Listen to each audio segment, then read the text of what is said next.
Alhamdulillahi Rabbil Alamin. Wabihi nasta'inu ala umuri dunya waddin. Wassalatu wassalamu ala ashrafil anbiya'i wal mursalin wa ala alihi wa ashabihi ajma'in, amma ba'du. Para hadirin hadirat yang insya Allah dimuliakan oleh Allah. Pertama, puji dan syukur kita panjatkan kehadirat Allah Subhanahu wa Ta'ala. Pada kesempatan malam bahagia ini, Allah mempertemukan kita dalam keadaan sehat walafiat. Sehat badannya, sehat akalnya, dan insya Allah sehat duitnya semua. Amin ya Rabbal Alamin. Sholawat serta salam tercurah limpahkan kepada baginda agung Nabi Muhammad sallallahu alaihi wasallam yang telah memberikan kepada kita tuntunan melalui sunnah-sunnahnya. Mudah-mudahan kita semua dijadikan oleh Allah hamba-hamba yang istiqomah menjalankan sunnah-sunnahnya.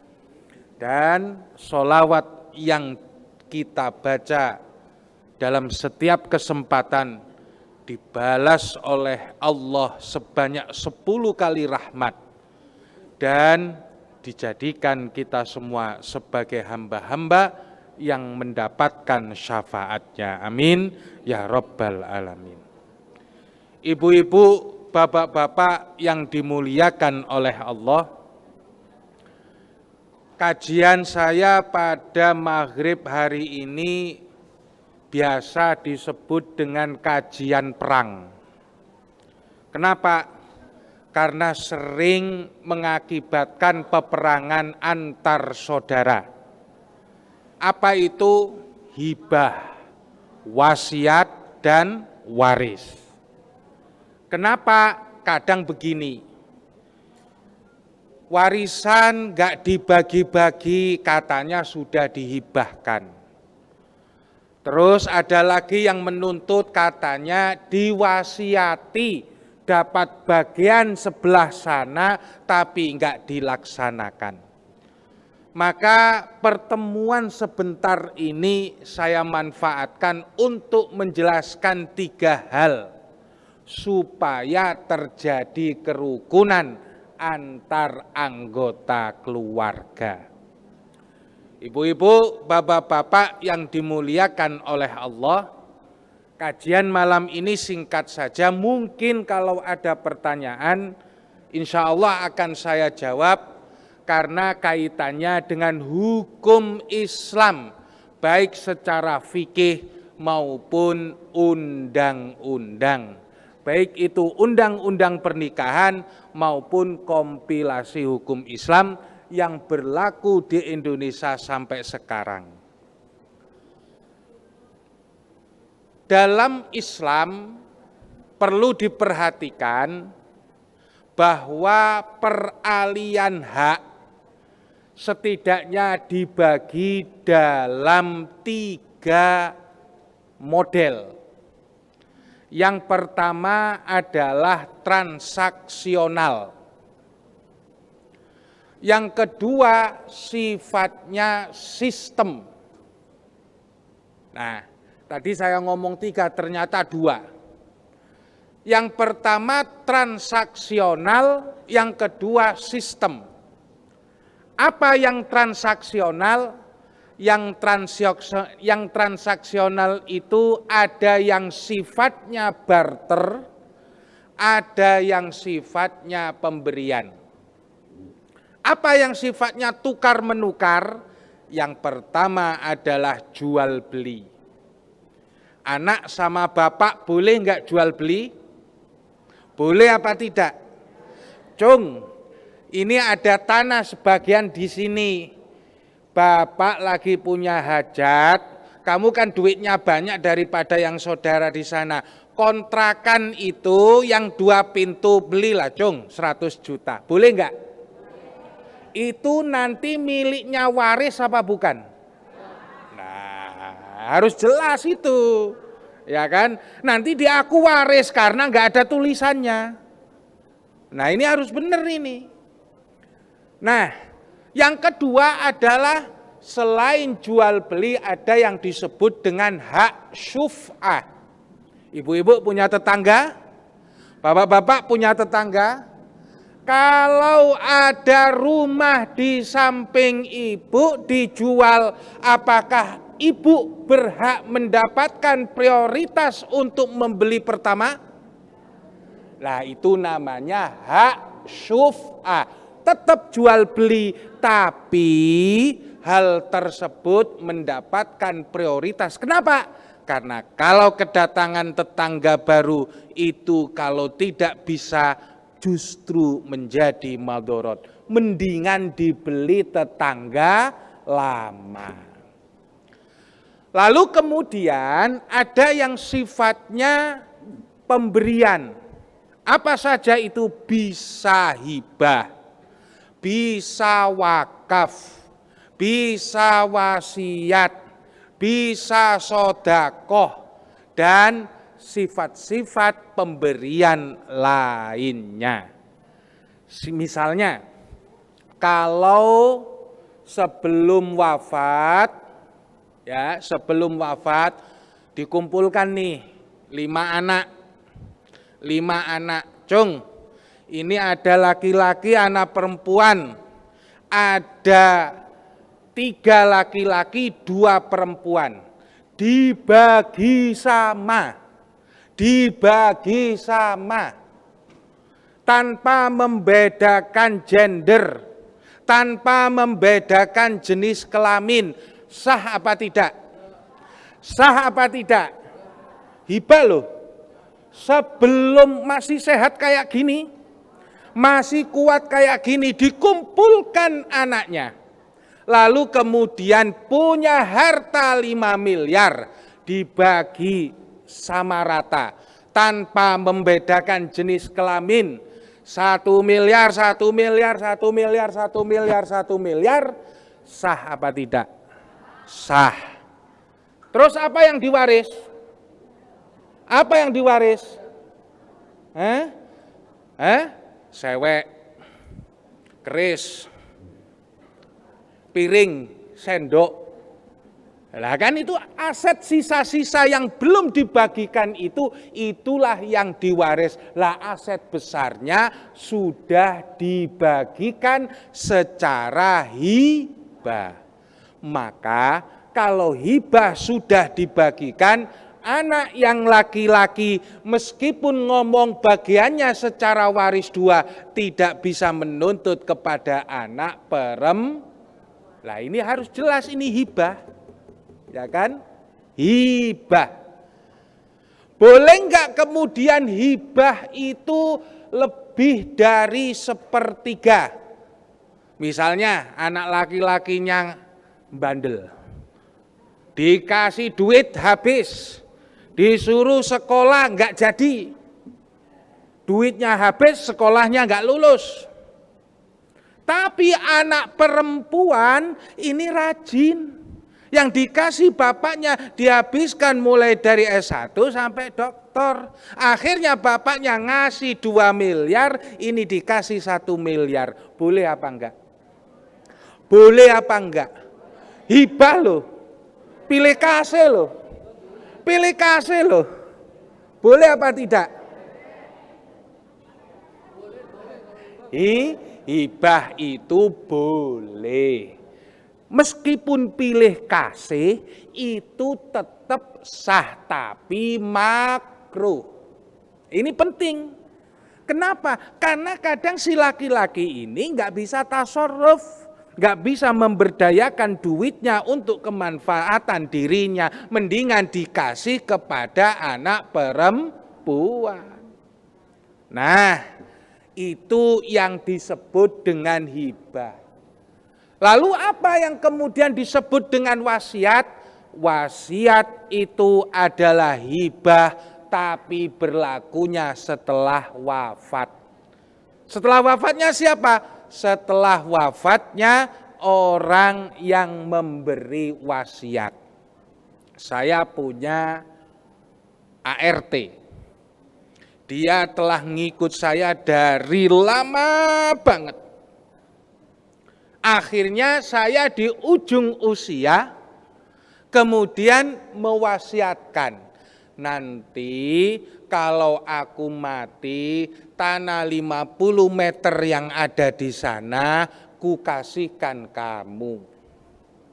Ahli waris berhak nuntut enggak? Ahli waris berhak nuntut enggak? Ahli waris berhak nuntut enggak? Berhak kalau dihitung lebih dari sepertiga harta. Jadi sepertiga harta, kalau kemudian itu ternyata melebihi dari aset seluruh harta saya, 50 meter itu ternyata lebih dari sepertiga seluruh harta aset saya, ahli waris berhak nuntut. Lalu bagaimana kalau ahli waris membiarkan, meloloskan, maka hukumnya sah. Maka dengan demikian batasan wasiat itu tidak boleh lebih dari sepertiga. Loh, kalau hibah bagaimana? Kalau hibah tadi kan boleh katanya memberi bagian lebih kepada salah seorang anak daripada anak yang lain. Dalam fikih tidak boleh membedakan. Dalam fikih boleh membedakan. Saya ulangi lagi. Fikih boleh membedakan. Jumhur ulama mengatakan bahwa pilih kasih terhadap hibah kepada anak hukumnya boleh. Tapi kompilasi hukum Islam membatasi hanya sepertiga harta. Kalau ada hibah dan itu lebih dari sepertiga harta dari seluruh aset, maka ahli waris lainnya berhak sampai kemudian melorotnya, menguranginya menjadi sepertiga harta. Nah, fikih boleh, tetapi kompilasi hukum Islam tidak boleh. Sampun, wasiat, hibah. Lah terus kalau anak angkat di Islam ada enggak anak angkat? Ada enggak? Ada, tapi cuma memberikan kehidupan saja. Cuma ngasih duit dan ngasih biaya sekolah. Tidak dapat waris. Ya kan? Tidak dapat jadi wali. Ya kan? Nasabnya tidak bisa diikutkan kepada orang yang melakukan adopsi. Nih, contoh. Si fulan itu adalah anak yatim. Tapi saya ingin mengasuhnya. Maka saya bawa ke pengadilan agama, saya daftarkan bahwa ini adalah anak angkat. Tapi dalam pengadilan agama di Islam itu tidak ada anak angkat. Jadi cuma biayain sama bayarin sekolah gitu saja. Jadi tetap anaknya orang lain. Saya enggak punya hubungan nasab sama dia, bukan anak saya. Dia juga tidak berhak, kalau seandainya dia perempuan, saya enggak berhak jadi walinya. Tapi saya datang ke pengadilan untuk mendapatkan penetapan sebagai anak angkat. Kayak gitu boleh enggak dalam Islam? Boleh enggak dalam Islam? Boleh. Yang enggak boleh itu menyandarkan nasab sama kemudian menetapkan waris.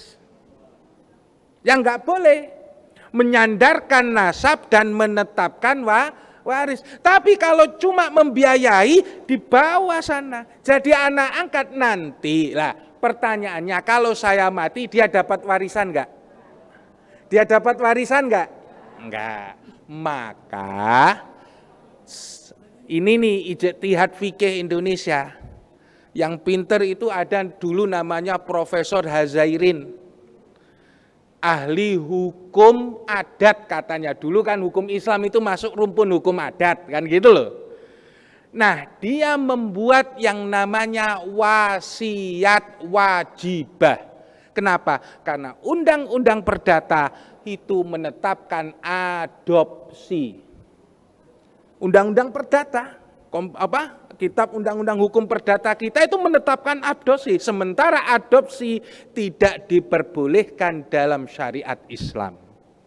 Maka sebagai salah satu ketetapan negara, kalau itu kemudian yang meninggal antara anak angkat dan ayah angkat, maka terjadi yang disebut dengan wasiat wajibah. Wasiat wajibah itu dibuktikan dengan surat penetapan pengadilan, lalu kemudian diajukan untuk mendapatkan paling banyak sepertiga harta. Kalau misalnya saya ayah angkatnya, saya anak tersebut berhak mendapatkan sepertiga harta.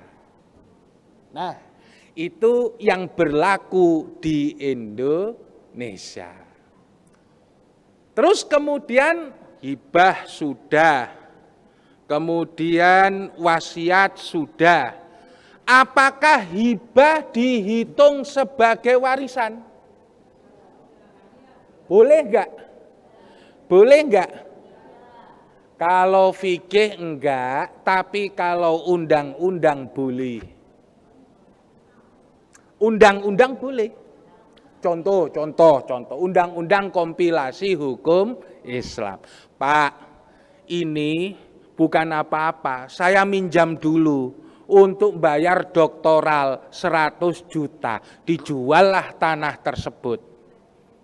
Karena saya laki-laki, maka kemudian bapak saya wafat, dapatnya itu 200 juta. Karena 2:1. Lah, kamu kan sudah dapat mas, dulu pas kamu doktoral kan ngambil tanahnya bapak.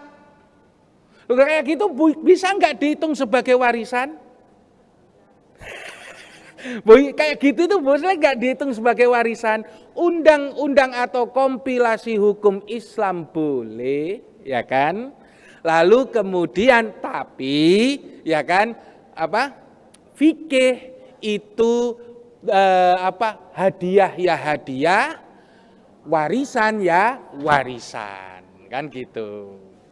Maka dengan demikian hibah bisa dihitung sebagai warisan itu hanya ada dalam kompilasi hukum Islam. Saya bukan pengacara, Bu. Saya bukan apa-apa, cuma menjelaskan bahwa negara ini mengakomodir hukum Islam sepenuhnya. Artinya apa? Perbedaan masalah boleh dan tidak dalam masalah mengakomodir hibah menjadi warisan itu adalah masalah ijtihadiyah. Kenapa? Demi menetapkan keadilan dan pemerataan antara ahli waris. Karena begini Pak, ini sudah dapat hadiah, dapat hibah saat doktoral, terus kemudian meninggal, lalu kemudian dapat waris lagi, kan double-double jadinya. Loh, begitu katanya, kata para ahli. Iya. Nah, maka dari itu hibah bisa dihitung sebagai warisan menurut kompilasi hukum Islam.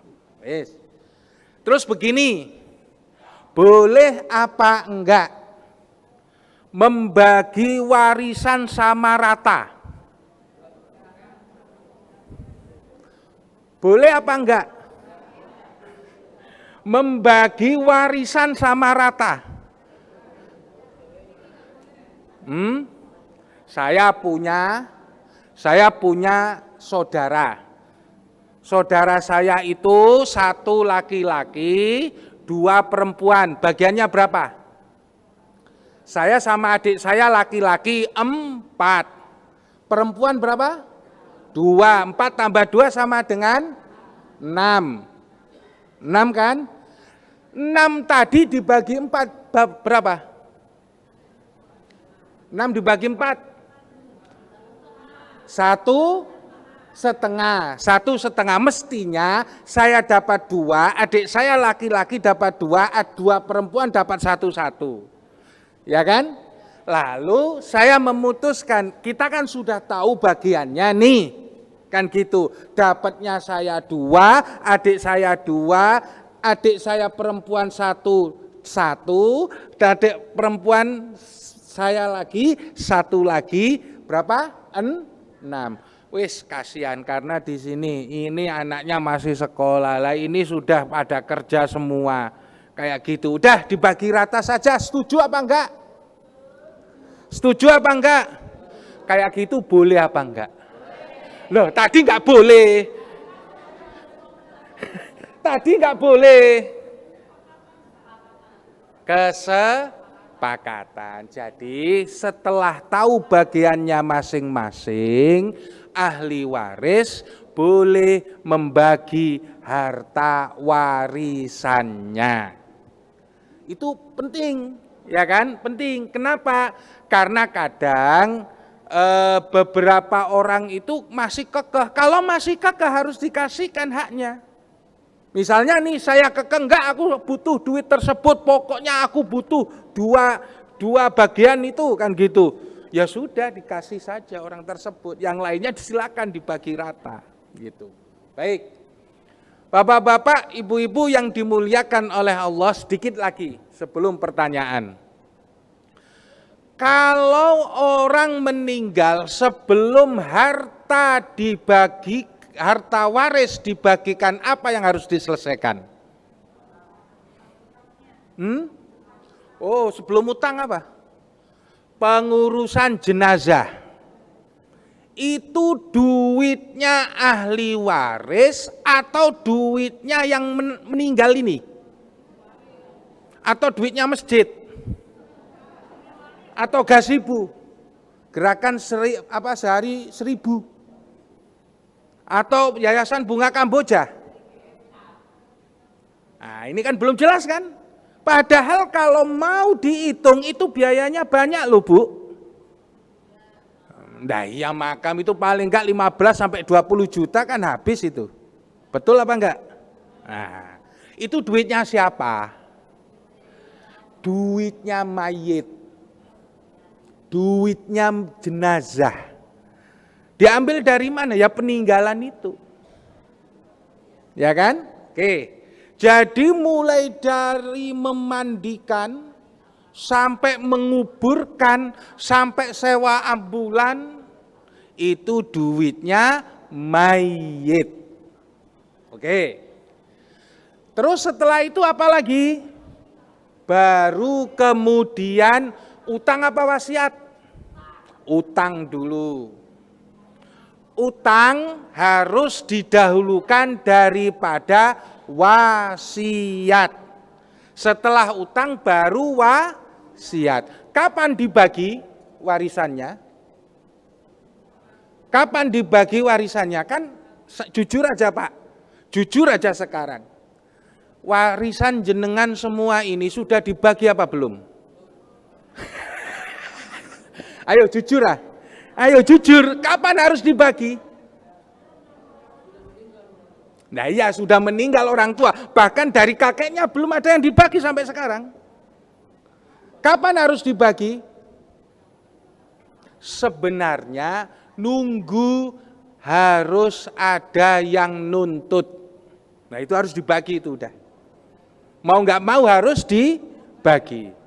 Nih anakku waktunya sekolah, sementara aku punya bagian di tanah saya, sini saya tuntut. Lah, memang bisa kamu, enggak, harus diselesaikan itu.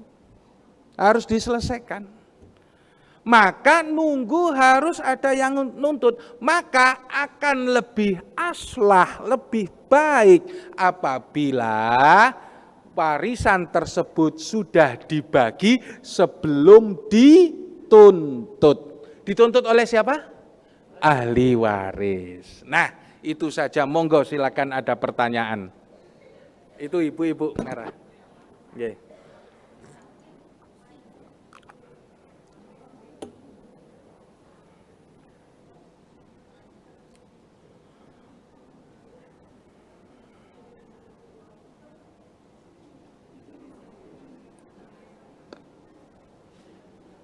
Monggo.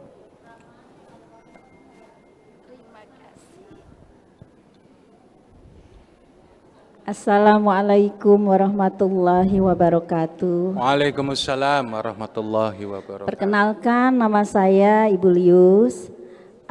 Saya mau bertanya Pak Ustadz. Monggo, silakan. Saya tidak punya anak, tidak ada suami. Bagaimana cara saya mewariskan atau mewakafkan harta saya agar harta ini membawa keselamatan dunia akhirat dan barokah untuk orang yang menerimanya? Tidak punya anak, tidak punya suami. Punya saudara? Ada saudara, keponakan, cucu-cucu dari keponakan. Kakak, adik? Kakak ada, adik tidak ada. Kakak laki-laki apa perempuan? Kakak laki-laki ada, kakak perempuan ada. Harta warisnya menjadi asobah bagi mereka. Lalu cara pembagiannya bagaimana, Pak Ustadz? Pembagiannya lidzakari mislu hadil unsayain. Mumpung masih hidup, ibu tasarufkan kepada hal yang baik. Mumpung masih hidup. Nanti kalau mati kembali punya orang tua enggak? Sudah wafat semuanya. Udah wafat semua. Jadi mengalirnya kemana ini? Ke saudara. Ke saudara. Maka dalam kaitan ini adalah yang disebut dengan waris kalalah. Waris kalalah itu adalah waris yang tidak punya anak dan tidak punya orang tua. Maka warisnya jatuh kepada saudara. Maka harta ibu dibagi 3 nanti. Oh. Nah ini saudara sekandung seibu sebapak atau dan bagaimana cara pembagian perhitungannya? Boleh. Sekandung itu sama dengan sebapak. Kalau ada sekandung sama sebapak itu dibagi antar mereka. Kalau seibu dibagi cuma dapat 1/6. Maka kalau misalnya berapa jumlahnya saudaranya? Saudara sekandung dan sebapak, monggo. Saudara sekandung itu ada 6. Wah, ya sudah. Saudara Habis seibu ada 1. Habis di saudara. Jadi kalau seandainya ada orang tuanya, itu balik ke orang tua. Ya kan? Kalau ke anak, wah saudara sebanyak itu gugur semuanya kena hijab. Maka dalam waris Islam itu ada yang namanya hijab. Ada hijab nukson, ada hijab khirman. Hijab nukson itu gara-gara punya anak, suami jadi 1/4. Asalnya separuh jadi 1/4. Istri yang asalnya 1/4 jadi 1/8. Nanti ada hitungannya dalam surah An-Nisa ayat 11-12. Monggo, itu yang terjadi. Jadi untuk perhitungannya bagaimana Pak Ustadz tadi? Antara laki-laki dan perempuan. Ya. Laki-laki 2, perempuan 1. Kalau laki-lakinya berapa? Laki-lakinya ada 3 yang sekandung. 3. Yang 1 ibu 1. 1 ibu 1. Seayah? Yang seayah seibu 3 laki-laki. Laki-laki. Yang seibu 1.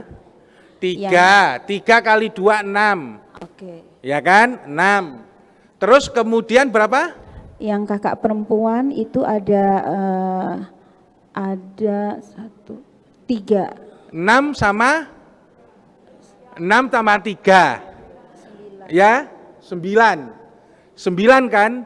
Maka 9 1/6-nya kasihkan si itu. Bukan. Sekandung seibu itu loh. Akun li'um itu loh. 1/6 kasihkan dia, lalu sisanya berapa tadi? Berapa tadi? 9/6 itu dibagi antara mereka. 9/6 dibagi antara mereka. Laki-laki dapat 2, perempuan dapat 1.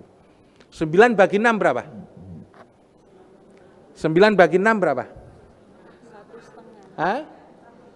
1/8, berarti laki-laki dapat 2/8, perempuan dapat 1/8. Begitu caranya. Pak Ustadz, kalau misalnya tidak dibagikan kepada saudara kandung atau saudara tidak sekandung, lalu saya hibahkan misalnya ke masjid atau ke anak yatim, ke pondok anak yatim, itu ke jompo-jompo, itu bagaimana Pak Ustadz? Dihibahkan kalau masih hidup. Boleh. Tapi kalau ngomong nanti kalau sudah mati harta saya serahkan masjid, itu namanya wasiat. Kalau sudah jatuh wasiat nggak boleh lebih dari 1/3. Langsung ke sekarang, dihibahkan mumpung sekarang. Gitu. Kalau pas masih hidup, sehat, masih bekerja tiap hari ngantor, kasihkan. Nanti kalau sudah nafasnya tinggal Senin Kemis, jangan, itu nanti nggak sah itu. Maka harus mendapatkan persetujuan ahli waris. Ahli warisnya siapa? Ya kakak sama saudara tadi. Gitu. Monggo ada yang lain, silakan.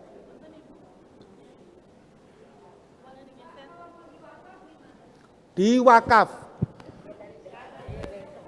Wakaf itu adalah kehendak pribadi yang bebas.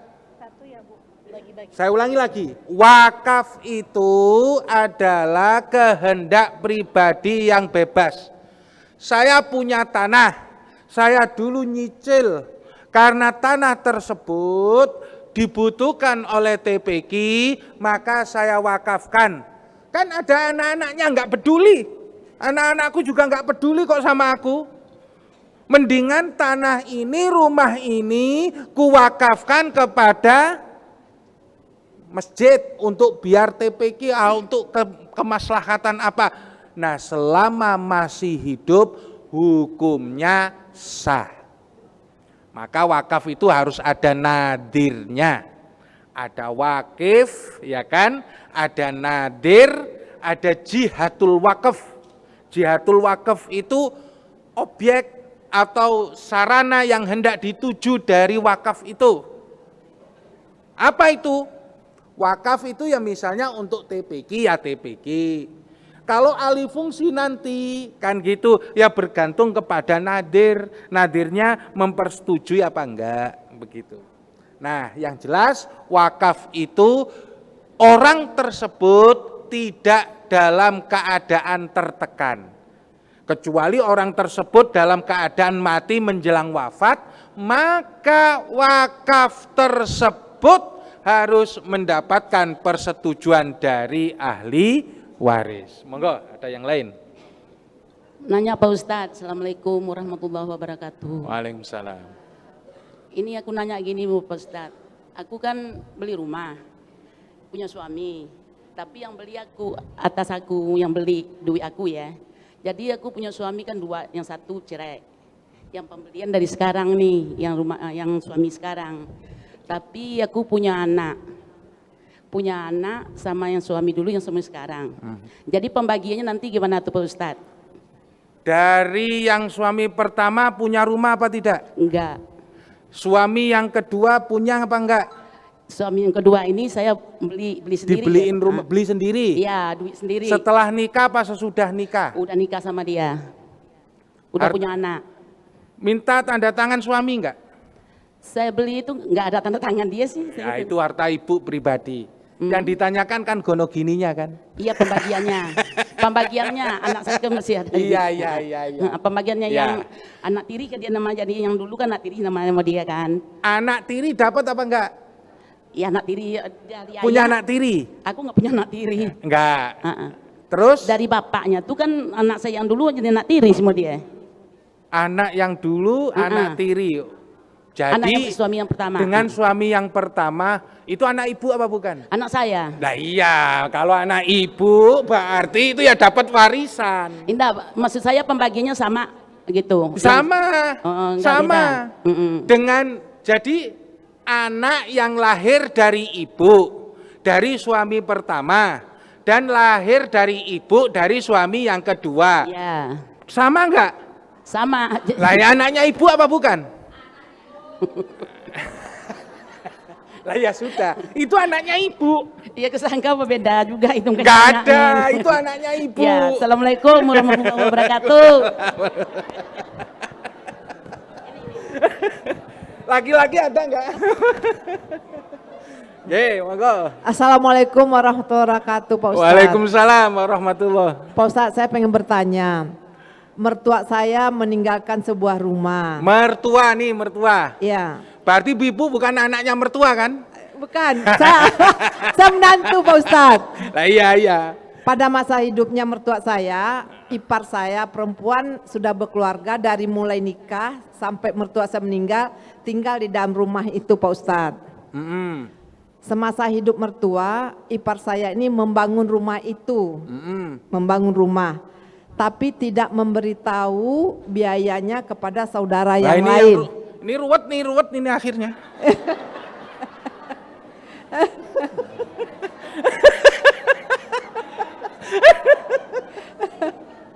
Ruwet ini. Terus.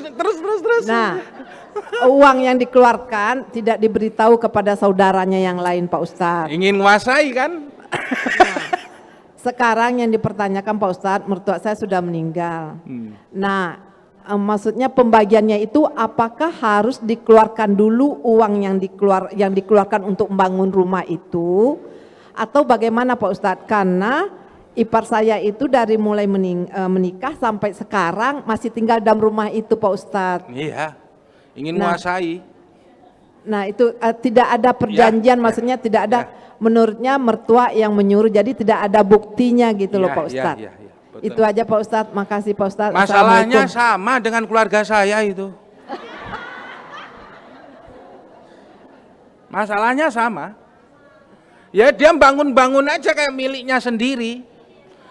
Giliran dibagi ribut. Giliran dibagi ribut. Tapi begini. Ini kan zaman-zamannya apa ya? Zaman-zamannya perang. Perang tambang, tarik tambang kayak gitu-gitu loh, Pak. Kalau bisa islah. Kalau bisa islah. Apa itu islah? Islah itu damai. Caranya bagaimana? Boleh dihitung sampean berapa dulu ngabisinnya. Ayo cara dihitung baik-baikan saja. Kalau saya mau dikasih duitnya terus disuruh pergi dari rumah orang tua ini, saya dikasih berapa? Loh, perhitungan kayak islah atau suluh atau rekonsiliasi seperti itu boleh dilakukan.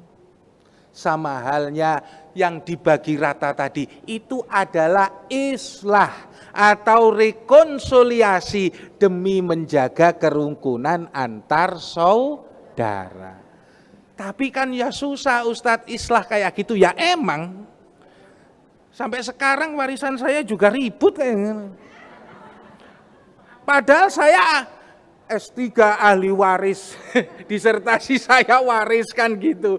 Tapi kemudian ya nggak bisa nyelesain. Karena apa? Ini menyangkut kepentingan orang banyak.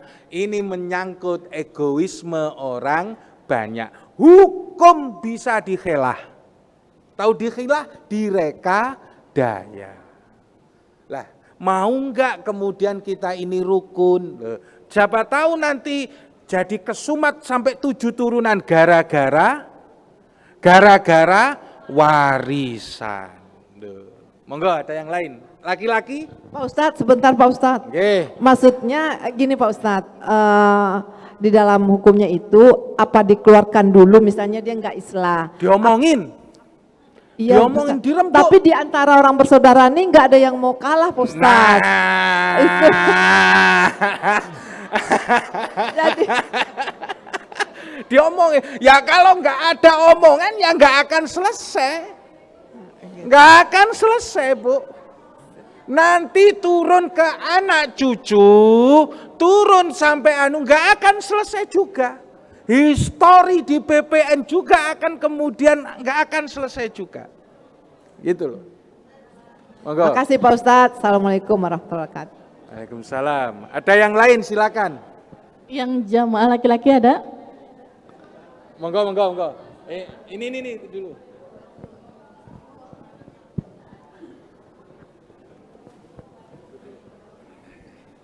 Monggo. Monggo. Kapan isanya ini? Monggo. Assalamualaikum Pak Ustadz. Waalaikumsalam warahmatullahi wabarakatuh. Yang ingin saya tanyakan adalah apakah anak tiri dapat warisan? Anak tiri dapat warisan apa tidak? Anak tiri, contoh anak tiri harus jelas. Saya nikah dengan janda. Janda itu bawa anak. Ya kan? Ya. Janda itu anak saya apa bukan? Berarti kalau bukan anak saya tidak dapat warisan. Saya ulangi lagi. Kalau bukan anak saya tidak dapat warisan. Warisan itu siapa sih yang berhak mendapat warisan? Nah, ini. Satu, kerabat. Kerabat itu yang paling kuat adalah satu, keanaan itu loh. Iben, ya, anak dulu, ya kan? Kerabat itu kan? Betul enggak? Kerabat. Terus yang selanjutnya adalah yang pertama disebut anak atau yang disebut dengan bunuah. Bunuah. Ya kan? Yang selanjutnya apa? Setelah anak apa? Ke atas. Namanya ubuah.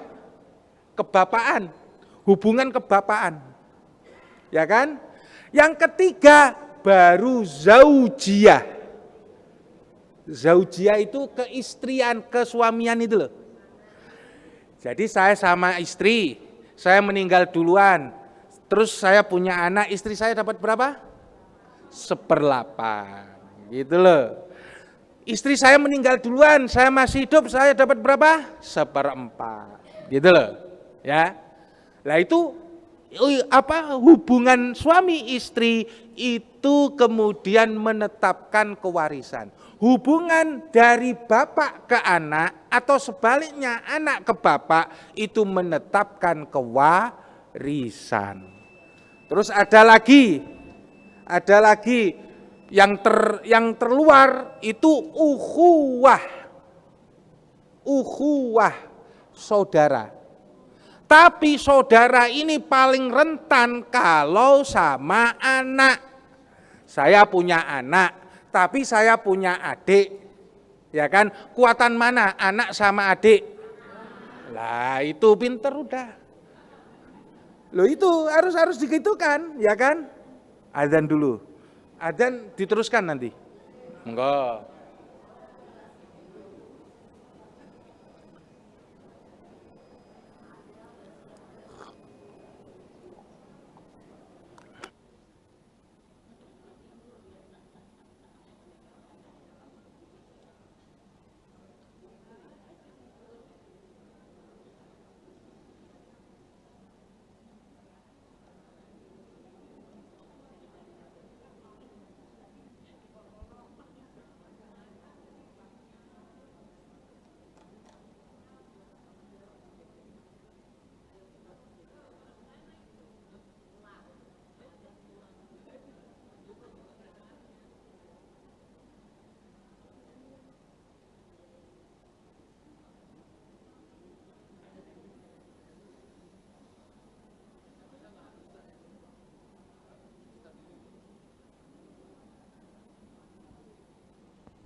الله أكبر الله أكبر الله أكبر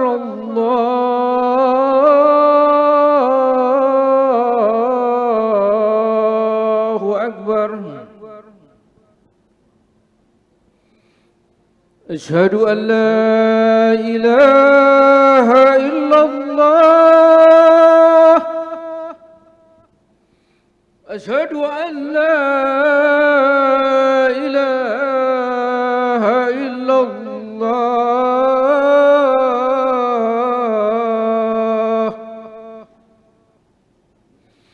أشهد أن محمدا رسول الله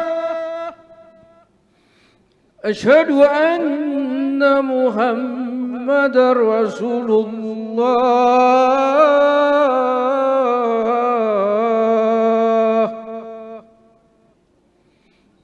حي على الصلاة حي على الصلاة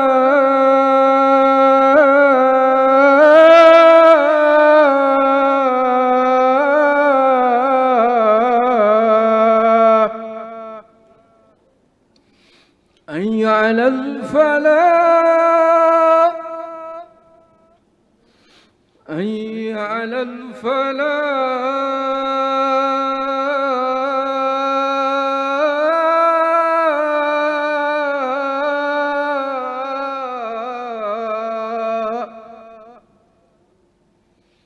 الله أكبر الله أكبر لا إله إلا الله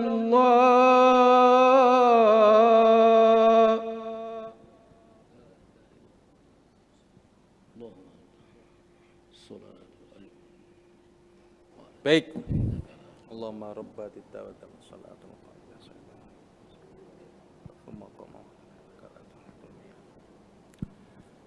Nah,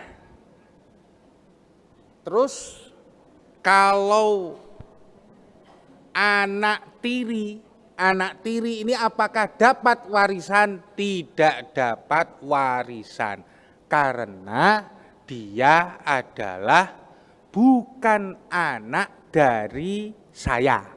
Ya kan, misalnya saya menikahi janda bawa anak, maka ketika saya wafat, anak tersebut tidak mendapatkan warisan dari saya. Nah, bagaimana dengan anak zina?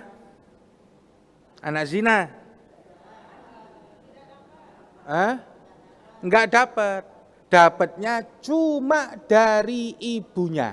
Nah, itu adalah dapatnya dari anak zina di luar nikah. Mungkin ada yang lain, silakan. Monggo.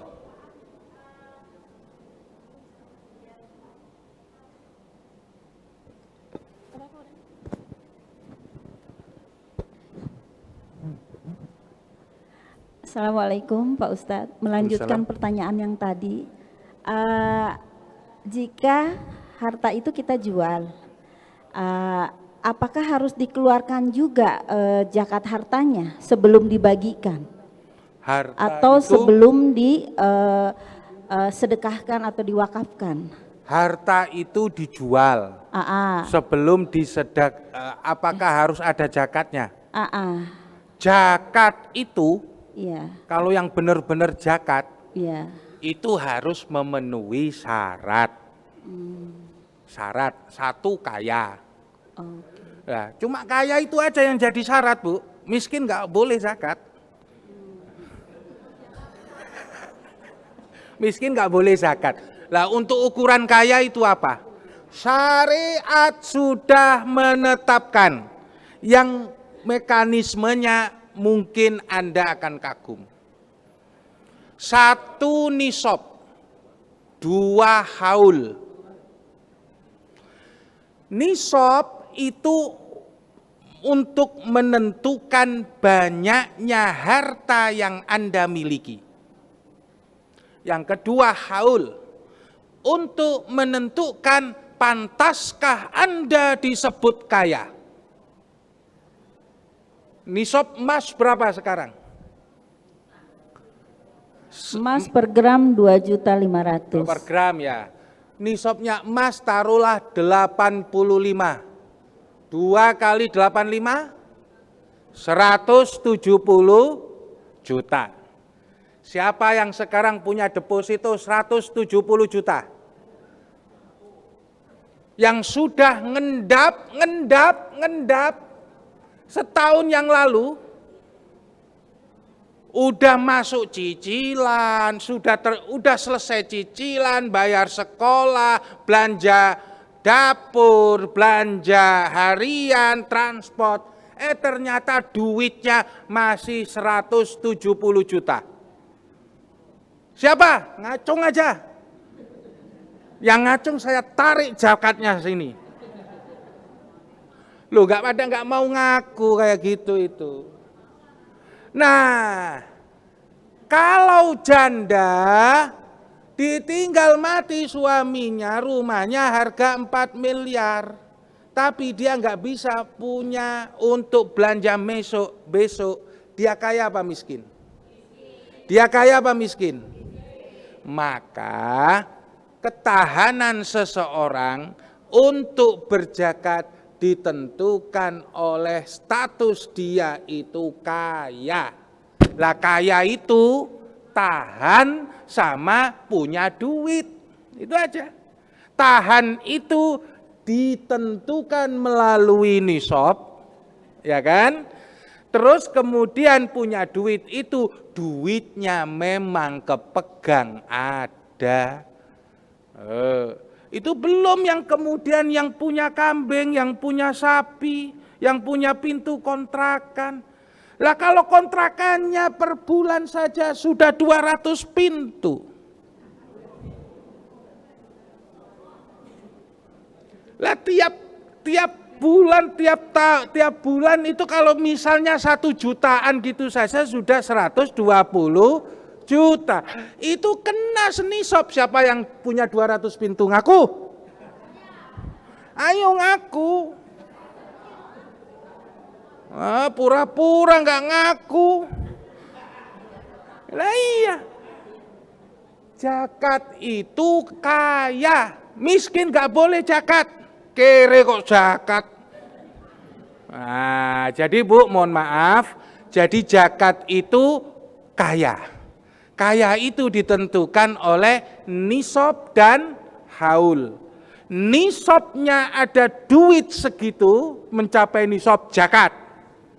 Enggak ada duit, berarti Anda dalam terminologi hukum Islam Anda masih miskin. 50 juta masih ada di saldo tabungan, miskin. Loh iya. Iya 50 juta, 13 sampai 100 juta itu miskin. Gitu. Cukup ya. Nah, ada lagi. Monggo. Silakan. Ini kayaknya majelis taklim ibu-ibu ini. Assalamualaikum warahmatullahi wabarakatuh. Waalaikumsalam. Saya mengaku saya ini orang Minang. Nggih. Kebetulan kakek saya itu mewariskan sawah. Terus Ibu dapat banyak lagi ya? enggak Pak. Karena perempuan. Jadi, ibu saya punya adik 2 orang cowok. Jadi itu harta sawah-sawah itu, apakah katanya kalau Minang itu lebih banyak ke perempuan daripada laki-laki. Apakah kan menurut Al-Quran, apakah itu sesuai dengan yang Al-Quran? Terima kasih. Assalamualaikum warahmatullahi wabarakatuh. Gini Bu, memandang perkara itu boleh dengan cara yang berbeda. Kalau dipandang itu sebagai bertentangan dengan syariat Islam secara diametral, maka itu dikatakan bertentangan. Wis. Tapi ada cara sudut pandang lain. Pertanyaannya sekarang begini loh. Yang laki-laki itu rela apa enggak terhadap pembagian yang enggak adil seperti itu? Loh, kalau kemudian boleh dibagi rata, asalkan tahu bagiannya, ya kan? Maka kemudian sah-sah saja kan si laki-laki mengorbankan haknya untuk perempuan, saudara-saudaranya, betul nggak? Tapi kalau dikatakan bahwa laki-laki Minang ridho apa enggak dengan pembagian yang secara notabene tidak adil, ridho apa tidak? Ya tanyakan dulu sama laki-lakinya. Nah, kalau misalnya mereka itu ridho, dalam tanda kutip bahwa itu menjadi kesepakatan, maka diterima dengan rela hati, ya sah-sah saja pembagian seperti adat yang berlaku di sana. Pokoknya Bu, soal warisan, kalau Anda selesai, maka Allah juga akan selesai. Maksudnya begini, kalau Anda beres, Allah ridho. Wong soal duit kok, ya kan? Nah, maka dari itu, yang seperti itu kembalikan kepada yang laki-laki, ridho apa tidak, wallahu a'lam. Cukup? Kalau di Padang itu ada dua harta, Pak. Harta pencarian dan pusako. Nah, Kalau pusako itu memang perempuan yang dapat. ya, Laki-laki enggak. laki-laki. Nah itu loh. Itu kalau pusako dari turun-temurun. Nah, itu perlu penelitian lebih lanjut. Saya tidak tahu. Yang saya dengar kan gitu. Ada pemberian yang kemudian setelah mati loh ya. Setelah mati. Harta pencarian. Pencarian ya, silakan. Monggo. Nah, cukup ya? Cukup. Subhanakallahumma wa bihamdika asyhadu an la ilaha illa anta astaghfiruka wa atubu ilaik. Assalamualaikum warahmatullahi wabarakatuh.